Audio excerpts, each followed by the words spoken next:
পণ্য কোথা থেকে হইলো সেটা একবার ভেবে দেখেছো আব্বা তুমি? উপর দিয়ে থুতু ফেলার চেষ্টা করো না আব্বা, তোমার এই টাক মাথায় পড়বে, টাকা কাম করে। তা তুই শাশুড়িকে তুই যে দেখছিস আমাদের সাথে ঝগড়া অশান্তি করার লাগি, আমাদেরকে যে উল্টো পাল্টা ভাষা খারাপ করছিস রে।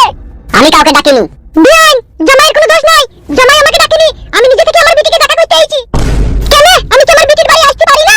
বিটিকে আমার জ্বালাবা, যন্ত্রণা দিবা, আমি মা হিসেবে দেখতে আসতে পারবো না। ওহো ভারী আমার সুখের দিন দুনিয়া গো তোমাদের। তা দেখতেছি কেন আমাদেরকে গালাগালি দিচ্ছ? তোমরা কি এমন ভালো কাজ করেছো যে তোমাদের ইউকালিপটাস গাইতে হবে? যেমন কাজ করেছো সেরকম কথা শোনাচ্ছি। আমি তো জায়গা কিনে ঘর বাড়ি করে নেব, এমনকি জায়গা আমি দেখতে গেছিলাম, তা আবার অশান্তি ঝগড়া হচ্ছে কিসের লিগে গো আব্বা? ও আব্বা বে আমি ঝগড়া করি না রে, তুই শাশুড়ি এসে ঝগড়া কইছে। ঝগড়া করবই তো, বিটি আমার কষ্ট পেলে আমি চুপচাপ থাকবো না? কি ঝগড়া করবো না? তা দেখ তুই শাশুড়ির কথা শুন। একবারে শালা বদমাশ মহিলা। তুই বদমাশ পুরুষ। ও আব্বা তুমি ঠাডা মুখো আব্বা, তোমার জানা একটু ধৈর্য সহ্য নাই গো। কি রে? আবার এই কিরে মাইকে তোমাকে বলে দিয়েছিলাম যে আমার এই ঘরে ঢুকবা না, আবার কি গান মাইকে ঢুকেছো তুমি? তুই আবার কি বউ পাগলা শাশুড়ি মেগুরে শালা।